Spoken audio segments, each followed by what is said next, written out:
Shalom semuanya. Tahun 2023 adalah tahun untuk bangkit. Jadilah pemenang. The year to rise up. Be victorious. Tuhan menghendaki agar kita menjadi pemenang. Yang mau menjadi pemenang katakan amin. Wahyu pasal 2 dan pasal 3 adalah pesan Tuhan Yesus kepada 7 sidang jemaat pada waktu itu. Yang juga bisa diartikan sebagai pesan Tuhan Yesus kepada gereja sepanjang masa, termasuk gereja masa kini. Setiap pesan Tuhan Yesus selalu diakhiri dengan kata-kata, barang siapa bertelinga, hendaklah mendengarkan apa yang dikatakan oleh Roh kepada jemaat-jemaat. Barang siapa menang, maka upahnya adalah masuk surga. Jadi untuk menjadi pemenang, kita harus mendengarkan apa yang dikatakan oleh Roh kepada jemaat. Hal ini bisa juga diartikan, kita harus membaca Alkitab, merenungkan, melakukan, dan menyaksikannya. Tuhan juga bisa berbicara kepada kita melalui nubuatan, melalui mimpi, melalui peringatan dan teguran, melalui hamba-hambanya. Hasil temuan dari Dr. George Barna, Direktur Riset Cultural Research Center Arizona Christian University di Amerika Serikat, yang dirilis pada tanggal 24 Mei 2022,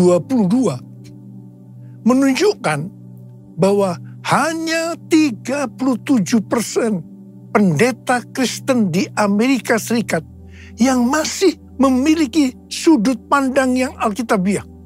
Wow. Temuan ini tidak mengejutkan, mengingat pendeta dari kaum Injili yang percaya bahwa Alkitab adalah firman Allah yang benar dan dapat diandalkan untuk kehidupan manusia. Hanya 51% yang masih memiliki pandangan yang alkitabiah. Secara rinci, didapat data pendeta yang masih memiliki sudut pandang yang alkitabiah berdasarkan denominasi. Yang pertama, pendeta non-denominasi dan gereja-gereja independen itu 57%. Kemudian pendeta Protestan Injili 51%. Pendeta karismatik Pentakosta 37%. Pendeta Protestan Arus Utama 32%. Pendeta aliran kekudusan 28%. Pendeta Protestan kulit hitam 9%.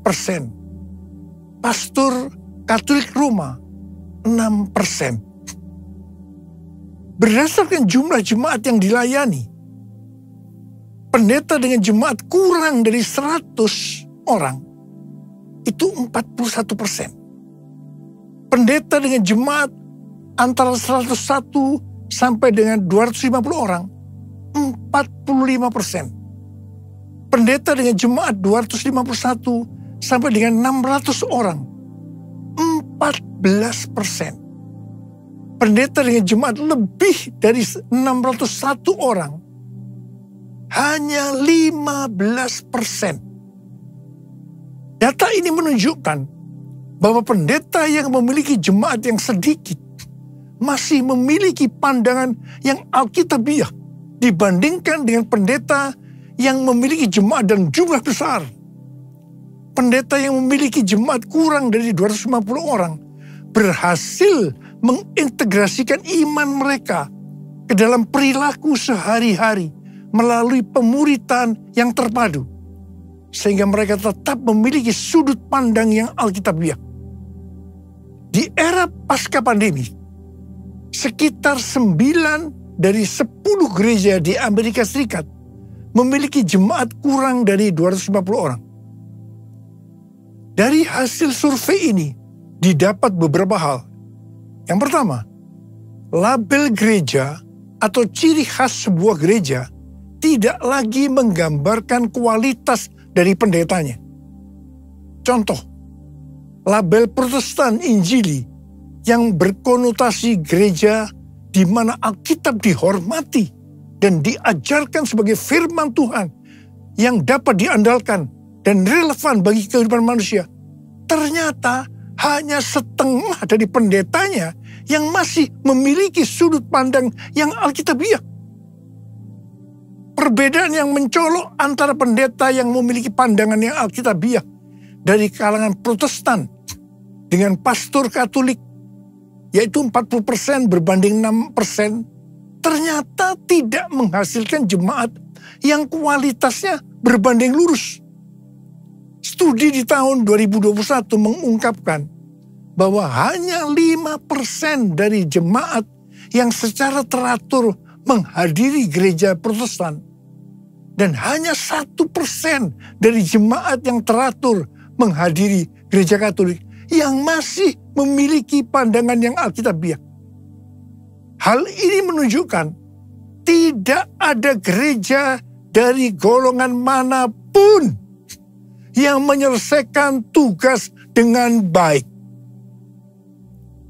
Beberapa pengamat mengatakan bahwa gereja besar menarik jemaat dengan mengkompromikan Injil, mengajarkan apa yang ingin didengar orang, bukan kebenaran sejati yang dinyatakan dalam Alkitab. Data dari penelitian di atas menunjukkan gereja besar cenderung tidak memiliki pendeta yang mempertahankan pandangan alkitabiahnya. Pendeta dari beberapa gereja besar menarik jemaatnya dengan mengajarkan standar budaya daripada standar Alkitab, dikarenakan pendetanya tidak memiliki pandangan yang alkitabiah. Pendeta yang tidak memiliki pandangan yang alkitabiah tidak akan bisa mengajarkan jemaatnya untuk memiliki pandangan yang alkitabiah. Melihat data-data ini, kita harus benar-benar introspeksi. Apakah saya hidup sesuai dengan firman Tuhan? Dan saya harap ini tidak terjadi di Indonesia. Salah satu cara untuk melihat apakah hidup kita sesuai dengan firman Tuhan adalah seperti yang disebutkan dalam Wahyu 2 ayat 1 sampai dengan 7. Yaitu apakah kita masih tetap memiliki kasih mula-mula. Apapun yang kita lakukan untuk melayani pekerjaan Tuhan, kalau itu tidak didasarkan kepada kasih yang mula-mula, Tuhan akan berkata kepada kita, betapa dalamnya engkau telah jatuh. Bertobatlah dan lakukanlah lagi apa yang semula engkau lakukan. Jika tidak demikian, aku akan datang kepadamu dan aku akan mengambil kaki dianmu dari tempatnya jikalau engkau tidak bertobat. Sesuai dengan keterangan Alkitab penuntun hidup berkelimpahan, mengambil kaki dianmu itu artinya Tuhan akan menolak dan mengeluarkan kita dari dalam kerajaannya. Jangan sampai kita mengalami hal yang seperti ini. Saya berdoa supaya setiap kita tetap dalam kondisi kasih mula-mula. Jesus, Lord Jesus, Lord Jesus, you're my first love. How I love you. Oh, how I love you, Jesus, Lord Jesus,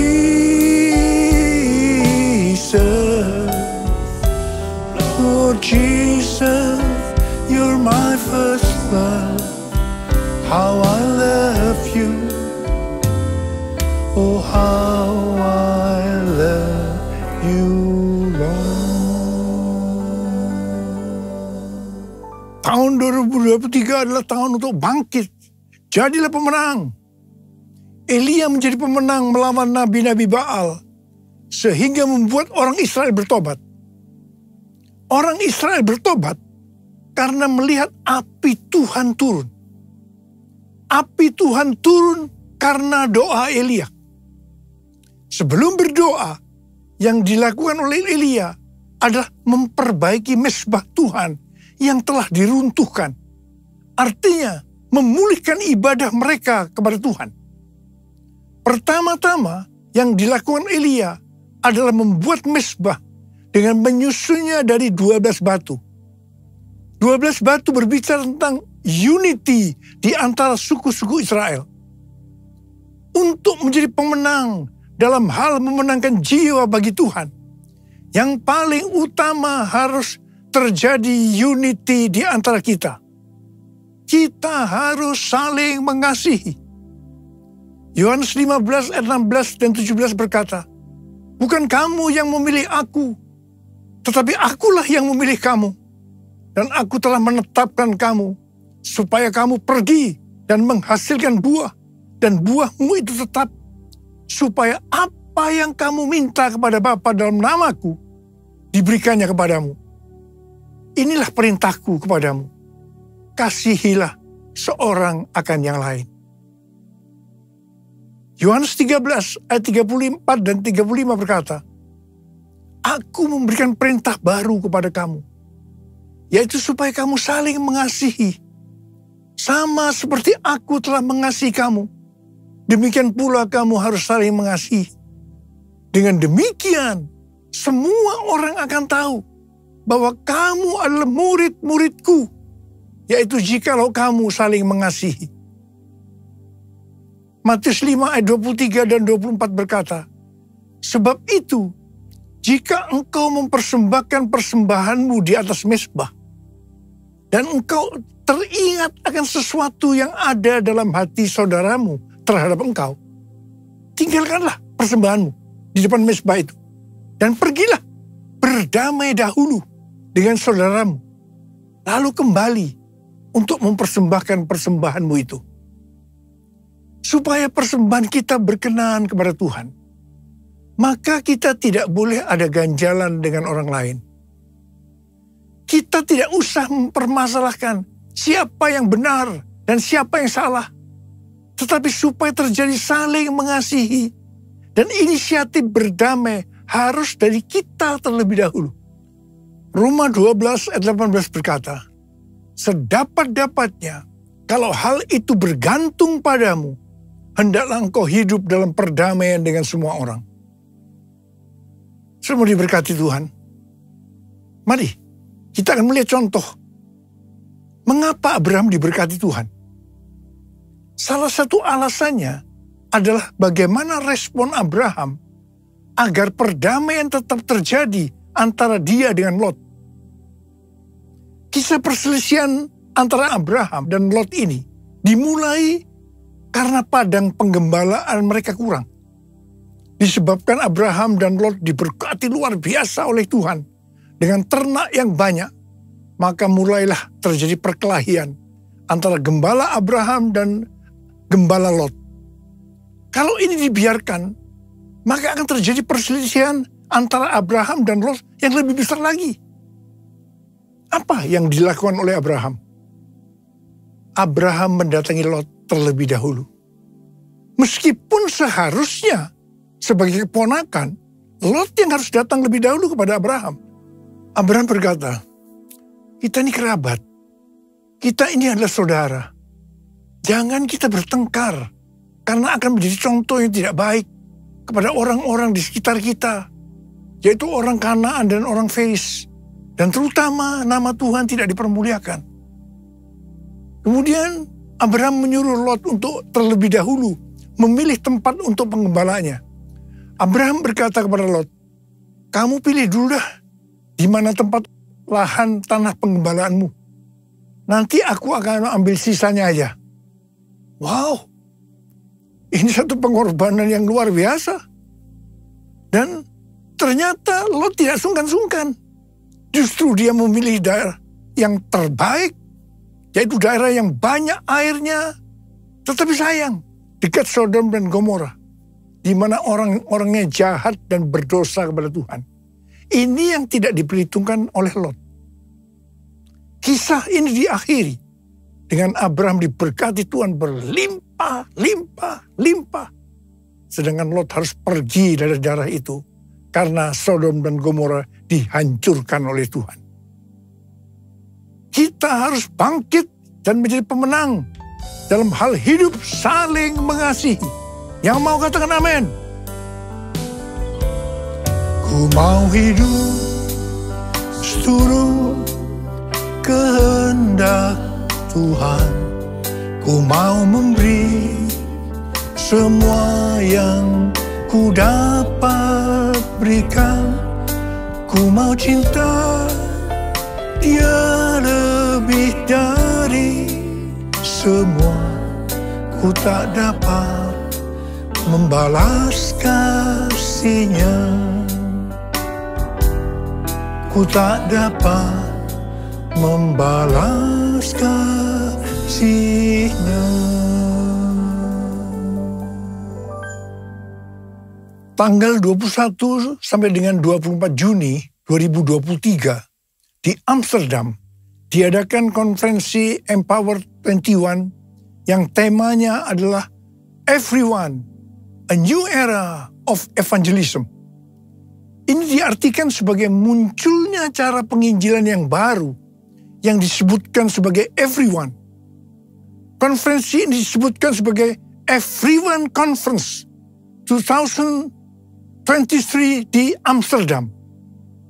Konferensi ini dihadiri lebih kurang 6.000 orang dari 130 negara. Dan yang ikut secara online 22 negara. Hampir semua yang terlibat dalam pelayanan. Saya berbicara 2 kali. Yang pertama di workshop. Dan yang kedua di Olympic Stadium pada hari terakhir. Saya diminta untuk berbicara tentang Pentakosta yang ketiga. Pada konferensi ini, Tuhan membukakan cara baru penginjilan kepada semua orang, everyone, sampai dengan tahun 2033. Artinya cara-cara baru untuk menyelesaikan amanat agung. Tahun 2009, Tuhan berbicara kepada saya sesuatu yang sangat serius tentang aku datang segera. Saya bertanya kepada Tuhan, apa yang akan Tuhan kerjakan? Dan apa yang harus kami lakukan? 6 bulan kemudian Tuhan menjawab pertanyaan saya dengan berkata, Aku akan mencurahkan rohku. Aku akan mencurahkan rohku, kata Tuhan. Pada waktu Roh Kudus dicurahkan akan terjadi seperti di Yoel 2 ayat 28 sampai dengan 32. Akan ada 3 tanda yang terjadi. Tanda pertama, anak-anak, pemuda, orang tua akan dipakai Tuhan secara luar biasa. Haleluya. Tanda yang kedua, akan terjadi mujizat-mujizat secara luar biasa. Dan tanda yang ketiga, akan terjadi goncangan-goncangan yang luar biasa. Melalui 3 tanda ini akan terjadi penggenapan dari Yoel 2 ayat 32. Yaitu akan banyak orang yang berseru kepada nama Tuhan. Dan mereka yang berseru kepada nama Tuhan akan diselamatkan. Jadi akan terjadi penuaian jiwa besar-besaran. Tahun 2009 ini juga merupakan 100 tahun nubuatan dari William Seymour yang berkata pada tahun 1909 bahwa 100 tahun ke depan akan terjadi pencurahan Roh Kudus yang dahsyat, yang melebihi yang terjadi di Azusa Street. Gerakan ini tidak akan berhenti sampai Tuhan Yesus datang kembali. Amin. Pada tahun 2009 ini juga, Billy Wilson meminta saya untuk bergabung dalam acara konferensi Empower 21 di Oral Roberts University, Tulsa, Oklahoma.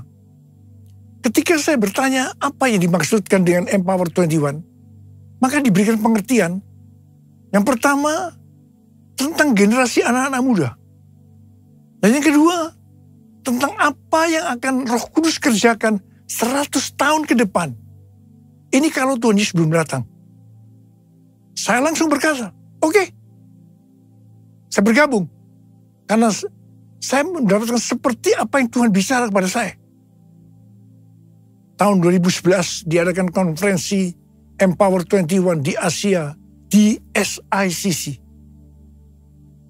kita pada waktu itu diberikan pengertian bahwa ini akan menjadi trigger untuk gerakan Empower 21 berikutnya. Tahun 2013, konferensi Empower 21 Asia yang kedua di SICC. Di sini Tuhan berbicara bahwa yang dimaksudkan dengan pencurahan Roh Kudus yang terjadi hari-hari ini itu adalah Pentakosta yang ketiga. Tahun 2013 ini juga diadakan pertemuan Global Council di Honolulu, Hawaii. Kembali Empower 21 melahirkan visi bahwa semua orang di bumi akan mengalami perjumpaan yang otentik dengan Tuhan Yesus melalui kuasa dan kehadiran Roh Kudus pada Pentakosta 2033. Pada waktu saya mendengarkan visi ini, saya tidak bisa mengerti bagaimana caranya bisa terjadi. Begitu juga dengan Billy Wilson, tidak mengerti bagaimana hal ini bisa dilaksanakan. Pada bulan Mei 2022, di lantai 11 SICC, ada konferensi World Prayer Assembly secara hybrid. Saat itu ada 3 pembicara melalui online, yaitu yang pertama Billy Wilson, yang mewakili kelompok dari Pentakosta. Dan yang kedua, Rick Warren, yang mewakili kelompok Baptis. Dan yang ketiga, Nicky Gamble, yang mewakili kelompok Anglican. Di mana mereka berbicara tentang topik yang sama seperti visi yang diberikan kepada Empower 21, yaitu goal amanat agung pada tahun 2033. Wow! Di sini saya baru mendapatkan sesuatu. Dan saya berkata pada waktu itu, I got it! I got it! Dan berdasarkan ini juga, maka diadakan konferensi Empower 21, Everyone di Amsterdam, tanggal 21 sampai 24 Juni 2023. Tuhan menuntun kita untuk menyelesaikan amanat agung dengan memberikan pengertian bahwa dalam 10 tahun ke depan, setiap orang berhak untuk berjumpa dengan Tuhan Yesus secara otentik melalui kuasa dan hadirat Roh Kudus. Dan yang kedua, setiap kita mendapatkan kesempatan untuk memperkenalkan setiap orang kepada Tuhan Yesus. Ini dimulai dengan satu orang. Seperti pada waktu Tuhan Yesus berjumpa dengan perempuan Samaria dan orang di Gerasa yang rasuk banyak setan. Setelah mereka disembuhkan, dari satu orang, satu kota dimenangkan untuk Tuhan Yesus.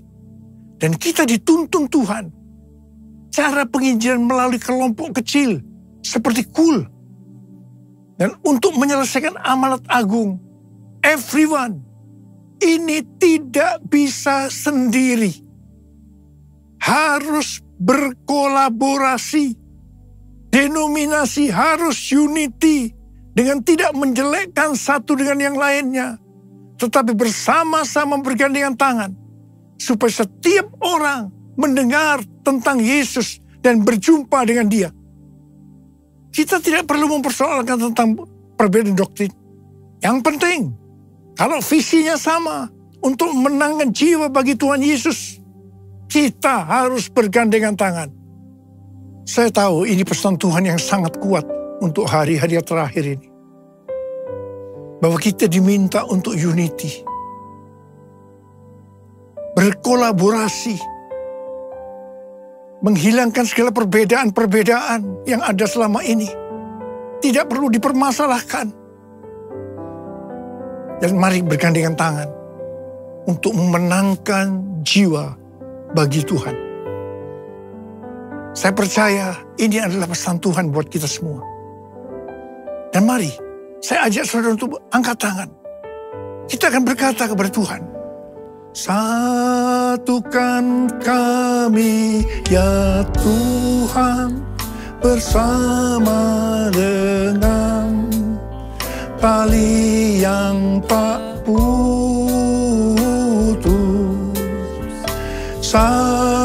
Satukan kami ya Tuhan bersama dengan kasih sempurna.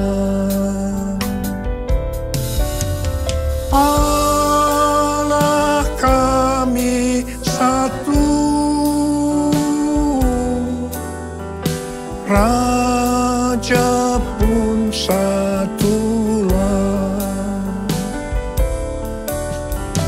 Tubuh Kristus satu, sebab itu ku nyanyi,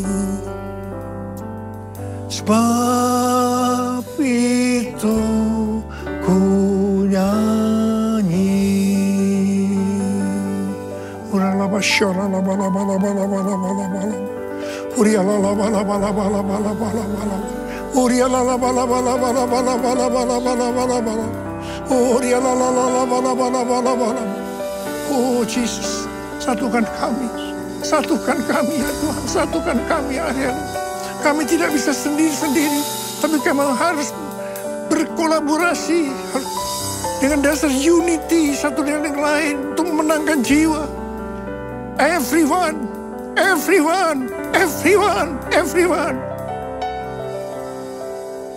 2033. Kami tahu Tuhan, setelah amanat agung selesai, Engkau akan datang kembali. Sebab itu ku nyanyi, sebab itu ku nyanyi.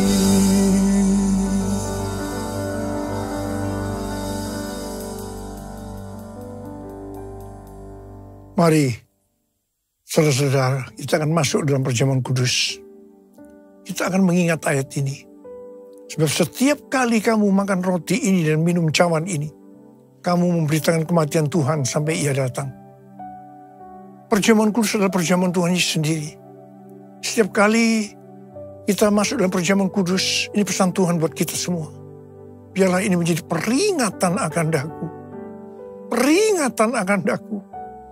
Mari tundukkan kepala. Arahkan hati kita kepada kebaikan Tuhan. Apa? Siapakah kami sebelum kami mengenal Engkau? Kami semua orang berdosa. Upah dosa adalah maut, mati. Tapi Engkau yang tidak berdosa telah dijadikan dosa oleh karena kami. Engkau harus turun dari surga mulia, mati ganti kami dengan penderitaan yang luar biasa. Sungguh kalau kami pikirkan betapa baiknya Engkau Tuhan. Betapa baiknya Engkau ya Abba. Engkau jadikan kami sebagai anak-anak-Mu. Engkau yang memberkati, Engkau membela, Engkau mengajar kami, Engkau menyembuhkan kami. Engkau tegur, Engkau hajar kami kalau salah. Itu Engkau ya Abba. Itu Engkau ya Abba. Tuhan akan memberkati kita melalui perjamuan kudus.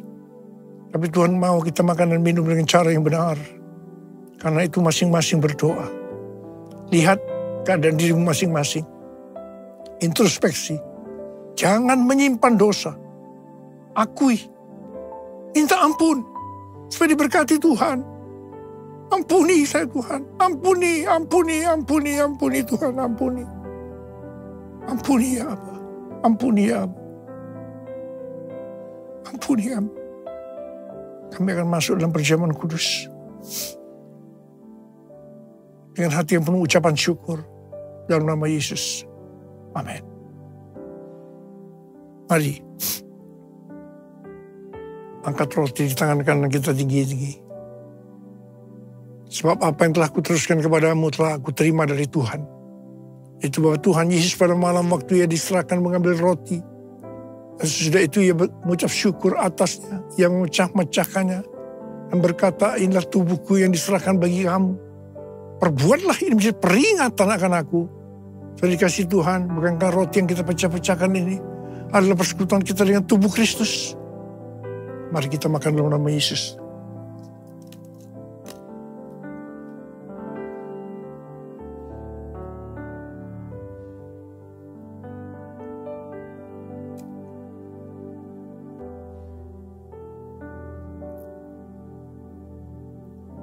angkat cawan di tangan kita tinggi-tinggi. Mungkin juga yang mengambil cawan sudah makan lalu berkata, cawan ini adalah perjanjian baru yang dimeteraikan oleh darahku. Perbuatlah ini setiap kali kamu meminumnya menjadi peringatan akan aku. Saya dikasih Tuhan, bukankah cawan pengucapan syukur, yang atasnya kita ucapkan syukur, adalah persekutuan kita dengan darah Yesus. Mari kita minum dalam nama Yesus.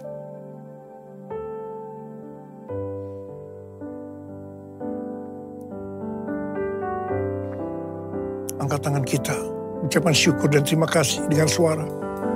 Tuhan terima kasih ya Tuhan. Tuhan terima kasih ya Tuhan. Terima kasih ya Tuhan, terima kasih. No rara bara bara bara bara bara bara. Ora bara bara bara bara. Bapa, kami berdoa buat anak-anak-Mu. Mereka membutuhkan pertolongan Tuhan. Kau saat ini sedang menyembuhkan yang sakit, sedang membebaskan yang terikat. Kau menghibur yang susah, Kau menguatkan yang lemah. Tuhan terima kasih berkebaikan-Mu. Terima kasih, terima kesembuhan. Terima. Tuhan terima kasih. Terima kasih Yesusku. Terima kasih Yesusku. Puji syukur hanya bagi Tuhanku. Terima kasih Yesusku. Terima kasih Yesusku. Puji syukur hanya bagi Tuhanku. Terima kasih. Terima kasih Yesusku. Terima kasih Yesusku. Puji syukur hanya bagi Tuhanku. Terima kasih Yesusku. Terima kasih Yesusku. Puji syukur hanya bagi Tuhanku. Puji syukur hanya bagi Tuhanku. Puji syukur hanya bagi Tuhanku.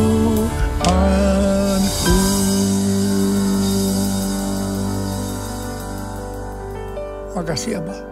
Terima kasih. Berkat-Mu melimpah buat anak-anak-Mu. Sekarang terima berkat Tuhan.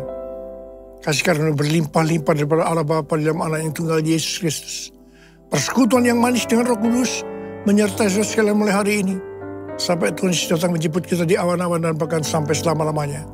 Yang percaya bersama-sama katakan, Amin.